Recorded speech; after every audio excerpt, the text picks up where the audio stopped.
बिस्मिल्लाहिर्रहमानिर्रहीम अस्सलामु अलैकुम रहमतुल्लाहि व बरकातुहू। मैं हूं सैफुल इस्लाम और आप देख रहे हैं सैफ बिन नूर।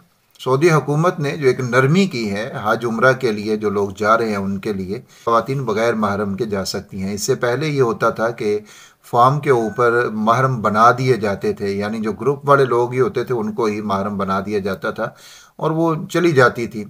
अब उसमें तो बहुत सारी कवाहतें बिल्कुल वाज़ेह मौजूद थीं। एक तो झूठ बोलने का और दूसरा एक गैर महरम को महरम के तौर के ऊपर लिखने का या समझने का। तो ये सारी चीज़ें कवाहतें उसके अंदर मौजूद थीं। जा मुक़द्दस सफ़र के लिए होते थे लेकिन उसमें ये चीज़ें आ जाती थीं।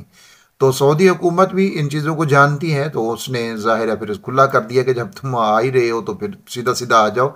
बग़ैर महरम के औरत जो है वो सफ़र उम्रा कर सकती है। सऊदी हुकूमत ने इसकी इजाज़त दे दी।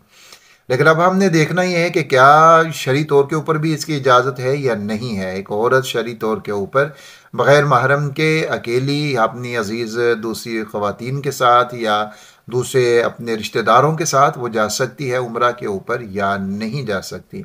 इमाम बुखारी और इमाम मुस्लिम रहमहुल्लाह ने बयान किया है और इस रिवायत को उन्होंने दोनों ने ही नकल किया है। इब्न अब्बास रज़ी अल्लाह ताला अन्हो ने नबी करीम सल्लल्लाहु अलैहि वसल्लम को ये फरमाते हुए सुना, कोई शख्स भी किसी औरत से महरम के बगैर खलवत ना करे और महरम के बगैर कोई औरत भी सफ़र ना करे। तो एक शख्स खड़ा हुआ और कहने लगा, अल्लाह के रसूल सल्लल्लाहु अलैहि वसल्लम, मेरी बीवी हज के लिए जा रही है और मैंने फ़लाँ ग़ज़वा में अपना नाम लिखवा रखा है। रसूल करीम सल्लल्लाहु अलैहि वसल्लम फरमाने लगे कि जाओ अपनी बीवी के साथ हज करो।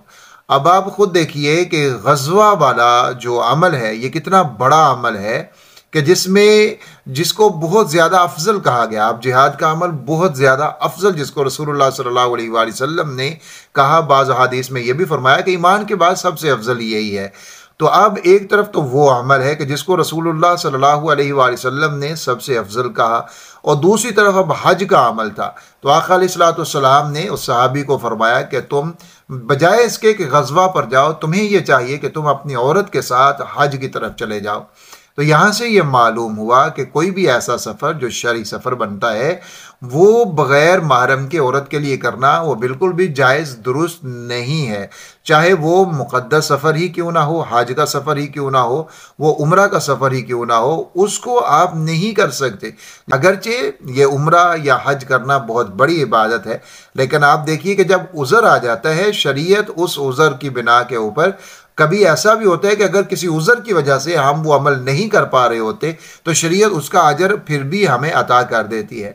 जैसा कि हज़रत अनस बिन मालिक रज़ी अल्लाह ताला अन्हो से रिवायत है, वो फरमाते हैं कि रसूलुल्लाह सल्लल्लाहु अलैहि वसल्लम ग़ज़वा तबूक से जब वापस तशरीफ़ ला रहे थे, वो मदीना शरीफ के करीब पहुँचे तो आप फरमाने लगे, यकीनन मदीना में ऐसे लोग भी हैं जिस वादी और जगह भी तुम गए हो वो तुम्हारे साथ रहे हैं। सहाबा इकराम रिज़वानुल्लाह ताला अलैहिम अजमाइन ने अर्ज़ किया, ए अल्लाह के रसूल सल्लल्लाहु अलैहि वसल्लम, वो मदीना में रहते हुए ही, यानी वो तो मदीना में थे, हमारे साथ तो वो जिस्मानी तौर के ऊपर नहीं थे, तो क्या इसके बावजूद भी वो हमारे साथ ही थे? तो रसूलुल्लाह सल्लल्लाहु अलैहि वसल्लम फरमाने लगे कि हाँ बिल्कुल ऐसा ही है, वो मदीना में ही हैं लेकिन उन्हें उज़र ने रोक रखा। ये सही बुखारी के अंदर ये रिवायत मौजूद है कि वो उज़र की वजह से वहाँ पर नहीं जा सके, लेकिन इसके बावजूद उनके दिल तुम्हारे साथ थे, तुम जहाँ पर थे वो तुम्हारे साथ थे।